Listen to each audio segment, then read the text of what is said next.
Buenas tardes para todos ustedes, hermanos y hermanas, de nuevo en este programa semanal de Una Liturgia para la Vida. Les saluda de nuevamente el Padre Víctor Anguiano de la Diócesis de San Cristóbal de las Casas. Pueden también acompañarme a través de otros medios de comunicación, además de YouTube, como es Spotify, Apple Podcasts, YouTube Music, Amazon Music, como iHeartRadio. Domingo de la Santísima Trinidad. Con esta solemnidad abrimos la segunda etapa del tiempo ordinario, que nos va a acompañar este tiempo ordinario hasta cerrarlo. El ciclo C, específicamente con la festividad de Cristo Rey. La primera etapa del tiempo ordinario quedó suspendida entre Navidad y miércoles de ceniza. También no se nos debe de olvidar que el próximo jueves de esta semana tendremos también la solemnidad de Corpus Christi. Hace 8 días atrás, aproximadamente, se celebró Jesucristo, sumo y eterno sacerdote, que también quedó suspendido allá en el Jueves Santo, para darle precisamente de nuevo prioridad al Tríodo Pascual. La Pasión, Viernes Santo, Sepultura, el sábado y el domingo, Resurrección. Quizás nosotros hemos oído la palabra misterio, pero acá en nuestra fe debemos de entenderlo desde ese punto de vista. Aparte está, no se niega, el misterio de las especies, tanto marítimas como también los árboles, la flora, la fauna, y no se diga nosotros mismos, nuestro ser humano.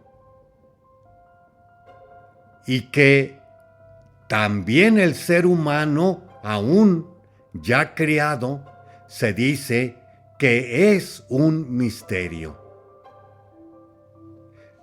Misterio en la fe quiere decirnos aquello que no lo podemos nosotros comprender totalmente.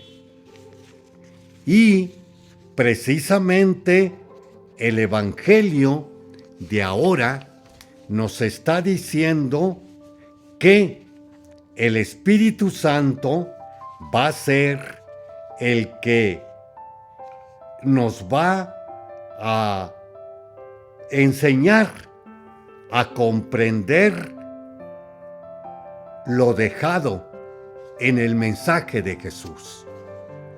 Y podíamos nosotros irnos actualmente. ¿Cómo podemos nosotros entender la transubstanciación, que viene siendo el pan y el vino se convierten en el cuerpo y en la sangre de nuestro Señor Jesucristo?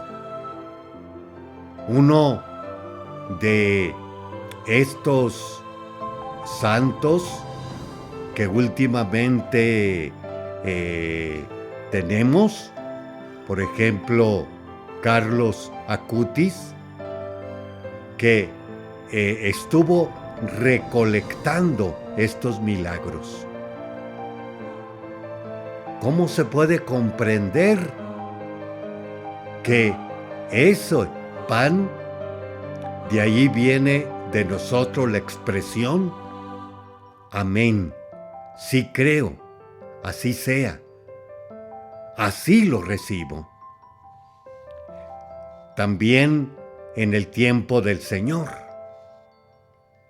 que Jesús le pregunta a los 12, ¿quién dice la gente que soy yo?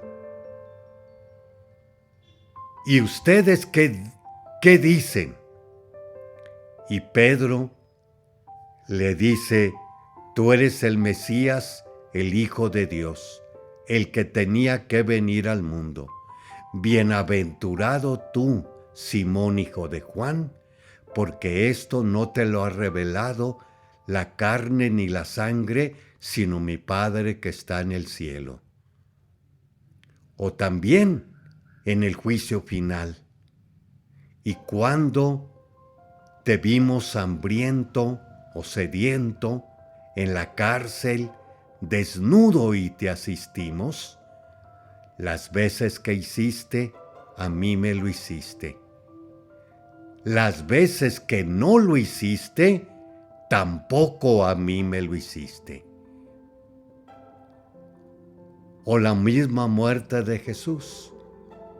También los 40 días que Lucas nos relató hasta la ascensión del Señor.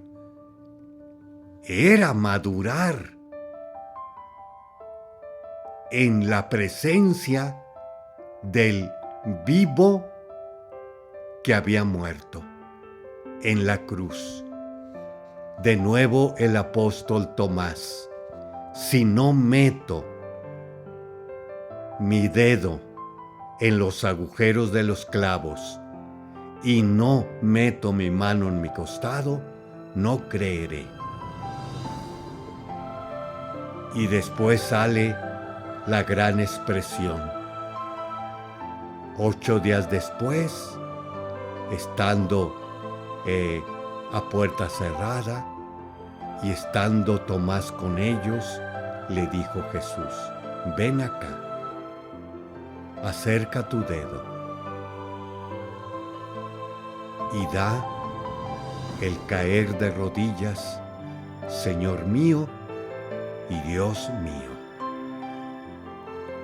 Estas y otras cosas más que nosotros podemos ver en las Sagradas Escrituras, que de nuevo no son para comprobarlas, son, como dice en otro momento Juan el Evangelista, muchas otras tantas cosas se escribieron, pero se escribieron estas para que creyendo tengan vida en su nombre.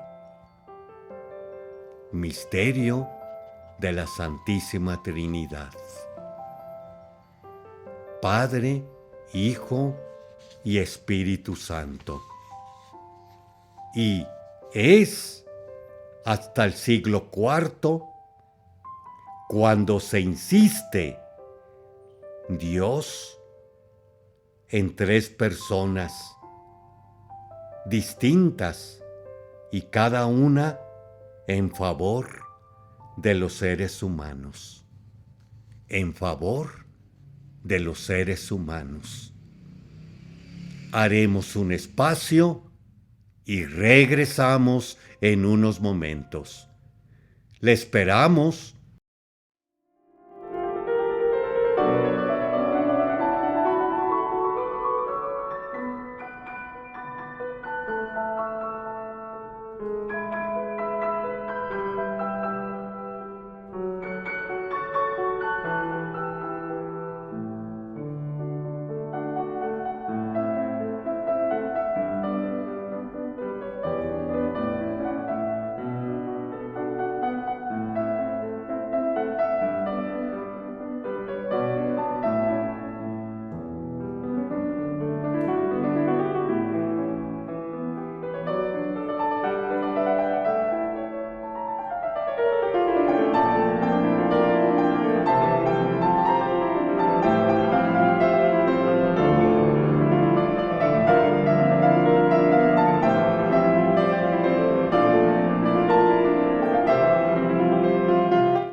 Continuamos con esta segunda parte de una liturgia para la vida. Hemos estado comentando el Evangelio de la solemnidad de la Santísima Trinidad, que es un misterio. Como hay misterios en nuestra humanidad, como también en la misma naturaleza. Pero es aún más complicado el poder precisamente entender lo de nuestra fe. Y aquí el Evangelio nos está precisamente destacando que es el Espíritu Santo el que nos va precisamente a hacer llegar hacia la verdad plena. También hay otras cosas que también pinceladas que nos ayudan en las lecturas de hoy. La primera lectura de Proverbios nos está pintando al Padre. El Padre tras la personificación de su imagen a través de la sabiduría. Y la sabiduría, pero desde una manera precisamente práctica. O sea, que el pueblo de Dios en el Antiguo Testamento llega al conocimiento de Dios estando ya en la tierra prometida. Y se pone precisamente a reflexionar, a caer en la cuenta, no solamente de lo inmediato, el que les liberó de Egipto y les acompañó en el desierto durante 40 días, sino también el ser. ¿Cómo vino el ser? La creación, y viene el desarrollo de el Génesis, como también cómo entró el pecado en el mundo, y viene precisamente Adán y Eva, que ya lo vimos en otro momento.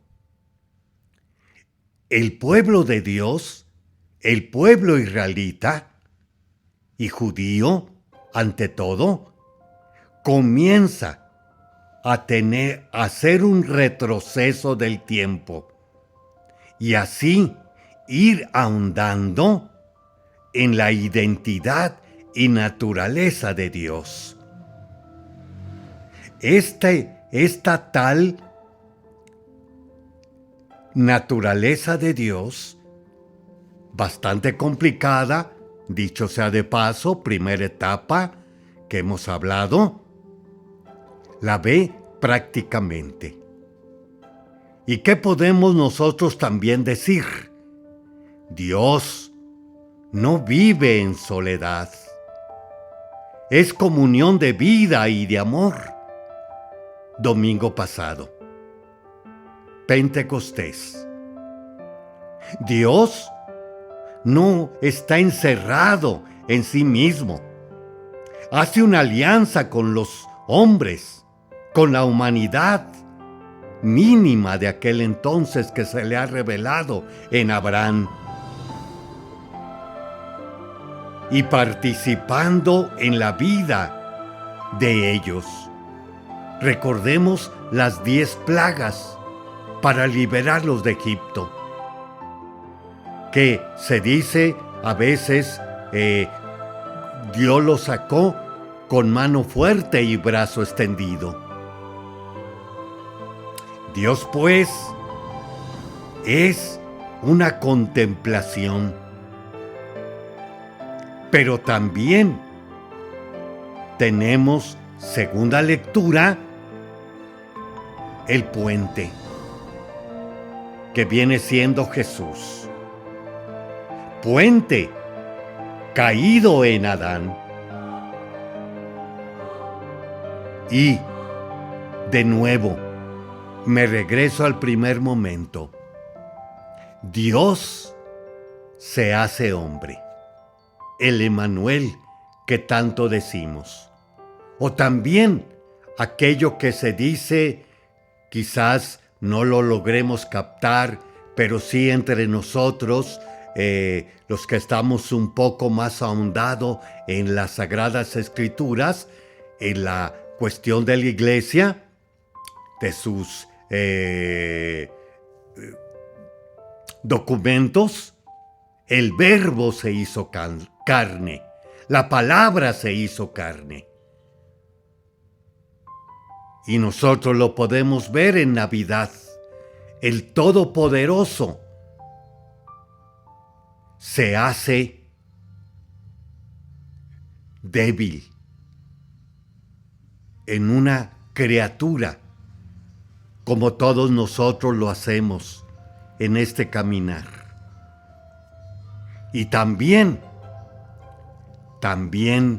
se dice en otro momento, se quitó lo divino para hacerse humano. Se despojó, no se dice así, para hacerse humano y compartir con nosotros la humanidad y transportarnos a la divinidad. Por eso, no sé si se hayan ustedes fijado cuando se le pone al cáliz, se le pone vino, un tanto más, y solamente se le pone unas gotas de agua.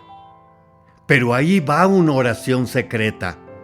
Aquel que logró participar de nuestra humanidad nos ayude a participar de su divinidad, el puente.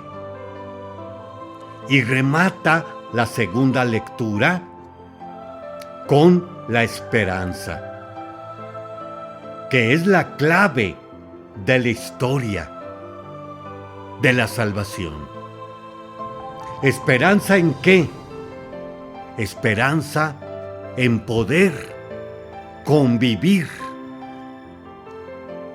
no solamente con nuestros antepasados, que nos precedieron en la fe, como así se dice en la plegaria eucarística, sino también, de nuevo, el catecismo de la Iglesia, convivencia con Dios y con los bienaventurados. Esa es nuestra esperanza, esa es nuestra vida. Por eso, de nuevo, Jesús, su gran preocupación de Él viene siendo mostrarnos al Padre. Que también llega el apóstol Felipe, muéstranos al Padre y eso nos basta. Y el Señor Jesús le responde, Felipe, Felipe, quien me ve a mí, ve al Padre. De nuevo, terrenalmente, nosotros cómo podemos descubrir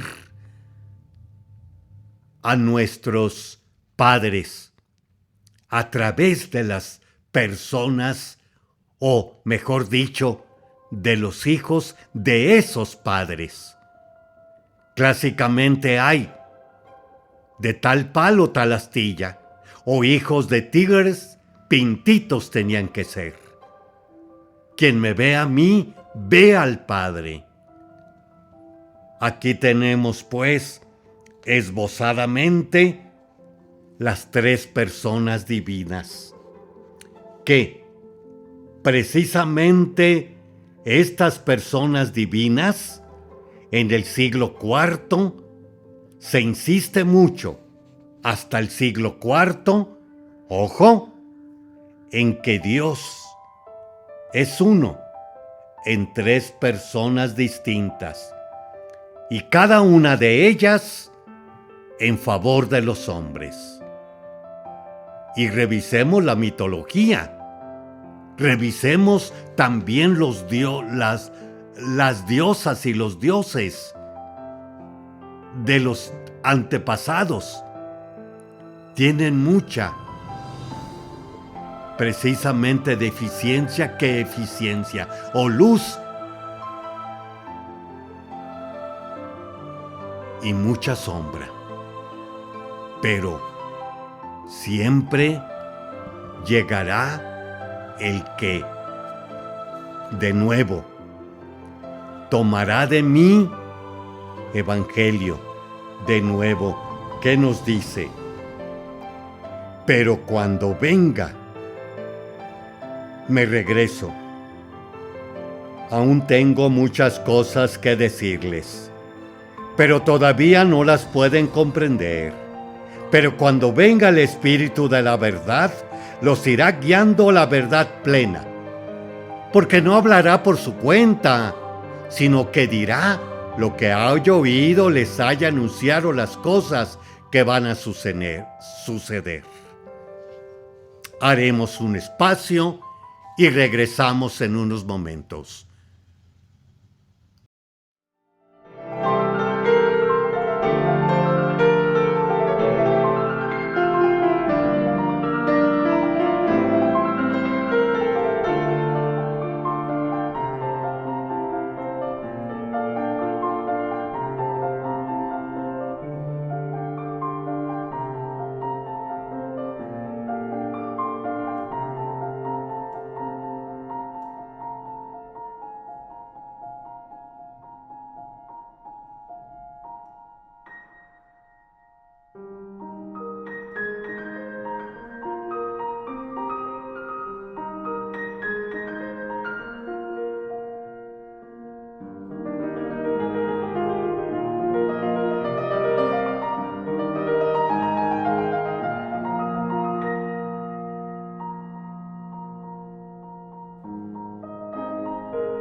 Continuamos con esta tercera parte de una liturgia para la vida.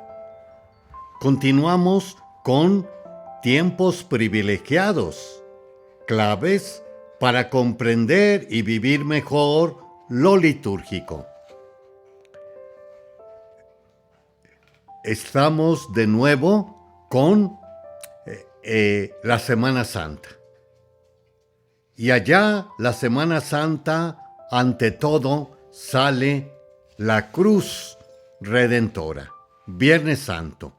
Recuerden, en esa liturgia se va destapando poco a poco la cruz y se venera, como también en aquella ocasión se dio una limosna especial, como católico que somos, para los santos lugares.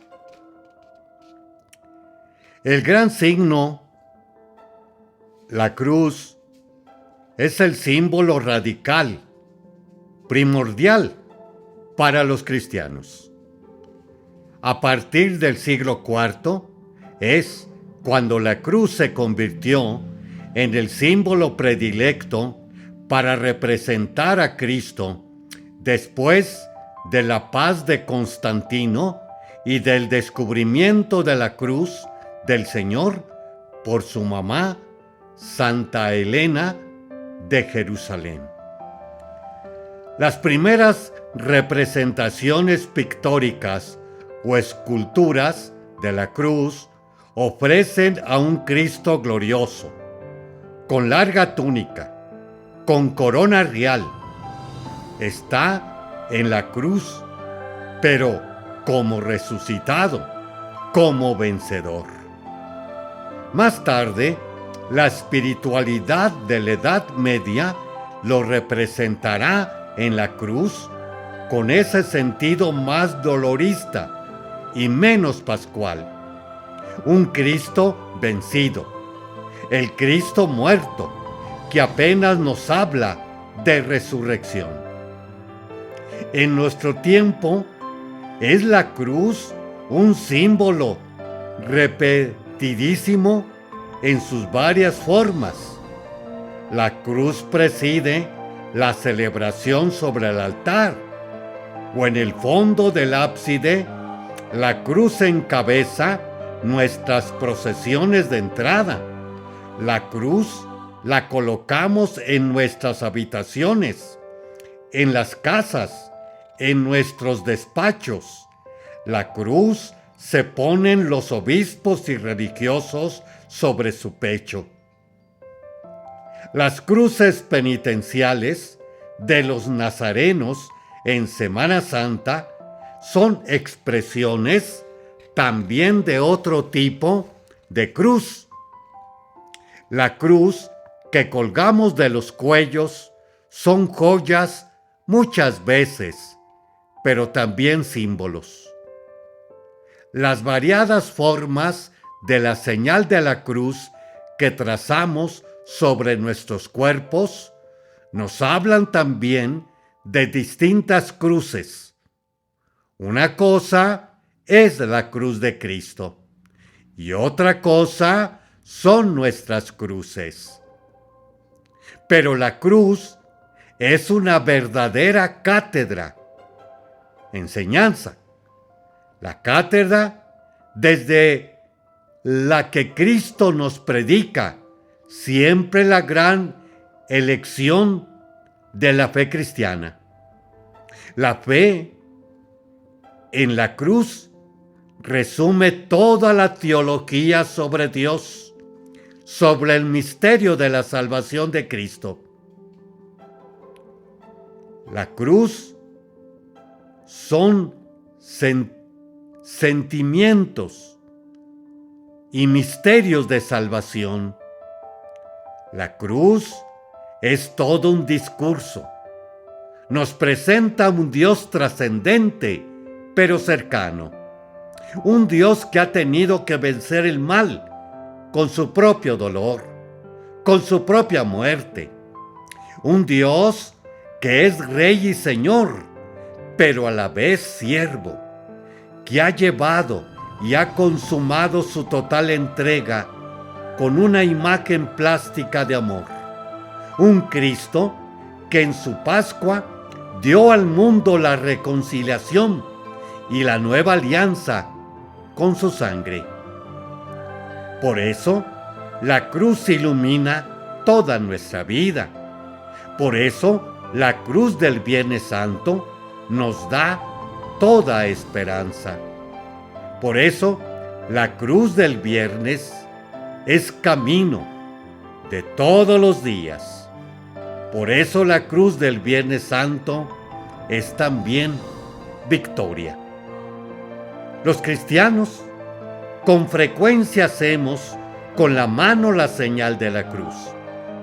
Debe ser un gesto creyente, gesto sencillo, pero confesante de fe, de nuestra fe en Dios, de nuestra pertenencia a Él, de nuestra identificación con Él.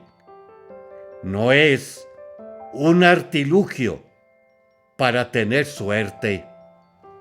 En realidad, el primero que hizo la señal de la cruz fue el mismo Cristo, porque extendió sus brazos en la cruz. Así dice la plegaria de la reconciliación. Sus brazos tendidos dibujaban entre el cielo y la tierra signo imborrable de la alianza. Por eso los cristianos es el gran signo por la cruz desde su bautismo. Yo te signo con esta señal de Cristo el Salvador. Se hace en el ritual del bautismo. Se hace también en el ritual del bautismo de adultos.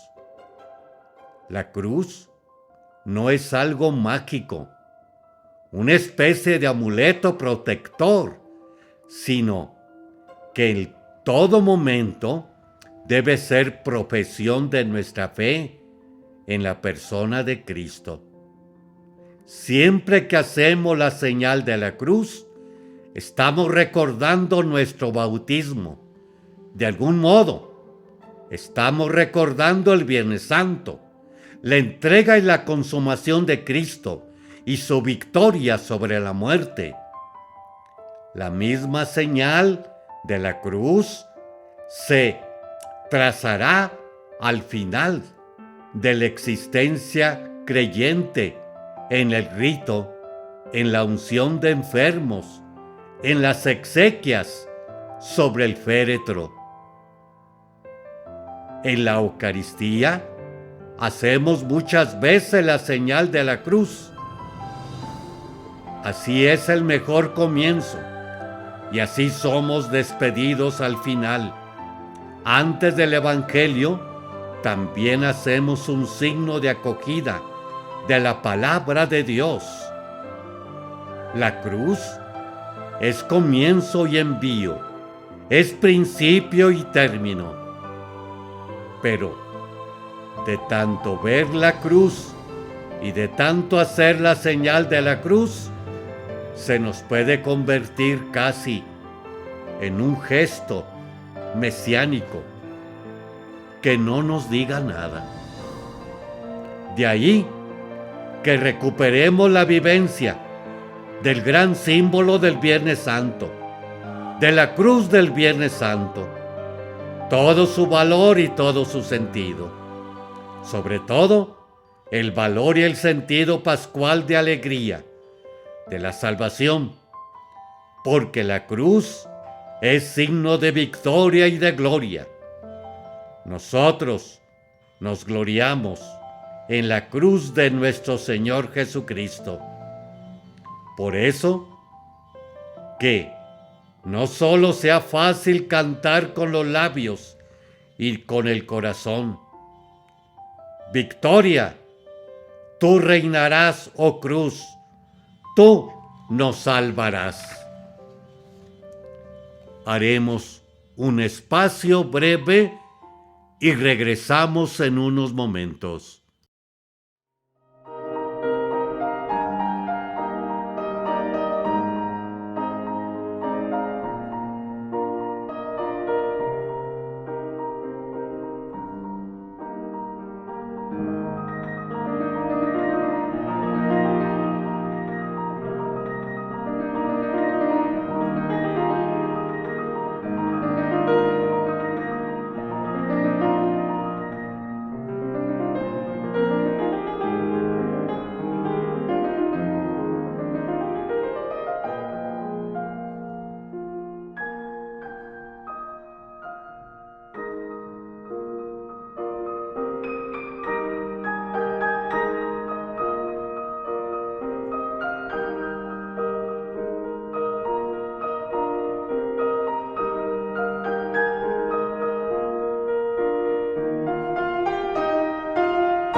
En este cuarto y último segmento vamos a continuar con los tiempos privilegiados de el tiempo litúrgico y tendremos solamente en esta semana 2 santos para poderlos conmemorar.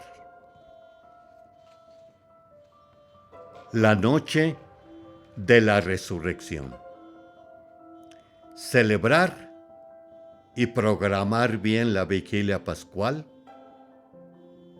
Las celebraciones litúrgicas del Tríodo Pascual, al ser únicas en cada iglesia o lugar de culto, suponen una gran convocatoria y asistencia de fieles. Desde un punto de vista estadístico, se puede dibujar una gráfica en línea descendente desde el Jueves Santo a la Vigilia Pascual. Si muchas iglesias no se llenan para celebrar cada año la gran noche de Pascua, las fiestas de las fiestas, no será porque la resurrección del Señor no ha entrado todavía su lugar primordial en la valorización de los creyentes. No es solución recordar el ritmo celebrativo de la vigilia o anticipar su horario hasta convertirla en una misa de sábado por la tarde, bastante parecida a otras. Hay que ir más a fondo. Es verdad que la resurrección constituye el corazón de la fe cristiana, el corazón de la liturgia, el corazón del anuncio del Evangelio y de la diaconía de la Iglesia. Sin embargo, la teología y la catequesis de los últimos siglos habían valorado más el Viernes Santo, la muerte redentora de Cristo, que es fuente de salvación universal. Y hoy día no se trata de hacer una teología del domingo de Pascua, con sentido de revancha litúrgica, equilibrando. Originalidad de la vigilia.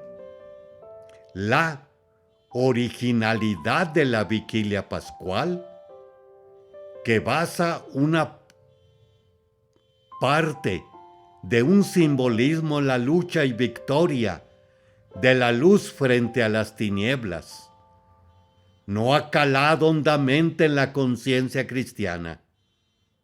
Estamos todavía en el tiempo oportuno para redescubrir el sentido profundo de la noche de Pascua.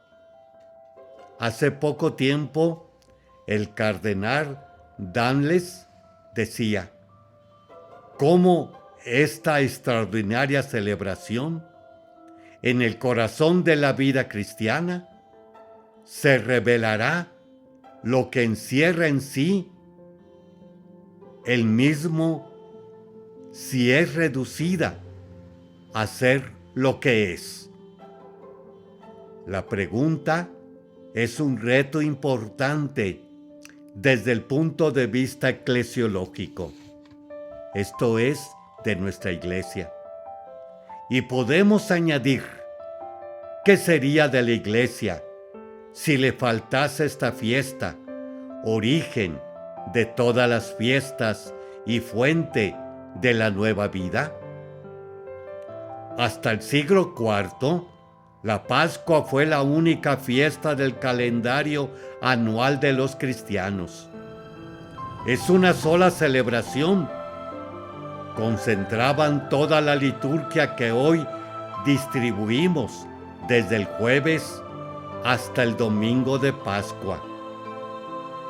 Nuestra actual escalonamiento celebrativo comporta grandes ventajas, pero no deja de tener algunos riesgos, de los que el principal es la participación del misterio pascual en varias secuencias que, si se valoran aisladamente, pueden afectar a la unidad de la Pascua.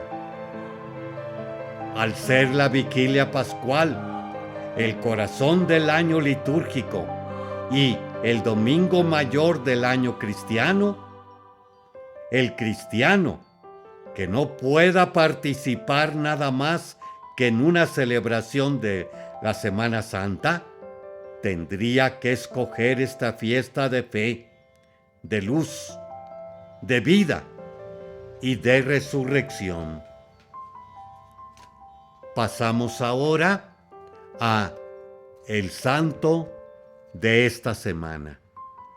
19 de junio, San Romualdo Abad, año 951 y 1027. De joven, estaba entregado al placer y a una vida bastante libertina, pero escuchó la llamada de Dios e ingresó en el monasterio de Ravenna, Su profunda conversión le llevó a observar las reglas tan estrictamente que algunos de los monjes, un poco más relajados, se resistían.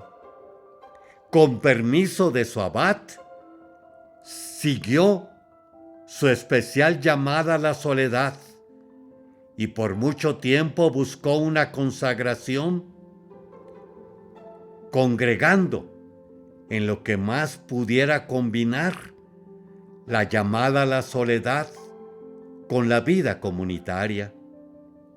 Durante 30 años viajó por Italia, fundando monasterios y ermitas. Por mucho tiempo sufrió una noche oscura y, cuando ésta terminó, quiso ir a Hungría a evangelizar. Pero cada vez que entraba en el país, caía gravemente enfermo, lo cual tomó como una señal de Dios de que su lugar estaba en Italia. En el año 994 regresó a Ravenna y fundó la Orden de Ermitaños Camaltulenses, que puede regir la regla de San Benito: vivir como ermitaños o combinar ambas vidas. Aunque ermitaño por la llamada y por temperamento, Romualdo también era agudamente consciente de los problemas de la Iglesia en su tiempo. Su vida refleja la descripción que hace el Catecismo de la Iglesia en la vida eremítica, una predicación silenciosa de aquel a quien había entregado su vida. 921. Romualdo enseña la pureza de intención, la perseverancia en medio de la oscuridad y la obediencia a las continuas llamadas de Dios. 21 de junio. Luis Gonzaga, religioso. 1568-1591. La fuerza de su vocación lo llevó a oponerse a los deseos de su padre, un noble italiano que quería que su hijo fuera soldado. A la temprana edad de 10 años, se había consagrado a Dios con voto de virginidad. En su adolescencia, sirvió como paje en la corte del duque de Mantua y más tarde en la del príncipe de Asturias, en España. A su regreso a Italia, cedió sus derechos de herencia a su hermano e ingresó en el seminario de Roma de la Compañía de Jesús, donde su director espiritual fue San Roberto Bellarmino. Soñaba con ir a misiones, incluso con sufrir el martirio, pero tenía un fuerte espíritu de penitencia y caridad. En 1591 se declaró una plaga en Roma, donde vivía y salió a cuidar a los enfermos. Se contagió de la enfermedad y murió cuando solo tenía 23 años. Tuvo el presentimiento de que moriría en la octava de la fiesta del Corpus y pidió el viático, aunque no parecería que hubiera peligro de muerte. Antes de morir, escribió a su madre pidiéndole que su muerte fuera un motivo de alegría y agradecimiento. Se caracterizó por su amor a la Eucaristía, a los pobres, a los enfermos y a los necesitados. Pero quizás su virtud más notable era la templanza, como dice el Catecismo, la virtud moral que asegura el dominio de la voluntad sobre los instintos y mantiene los deseos en los límites de la honestidad. Número 1809. Gracias, hermanos y hermanas, por dejarnos una vez más estar con ustedes. Que el Señor, en Dios uno y trino, nos vaya llevando el Espíritu Santo a la plenitud de la verdad, y que María Santísima, bajo la advocación trono de la sabiduría, también nos refuerce esta verdad plena que se nos da en Cristo el Señor. Feliz día, feliz noche.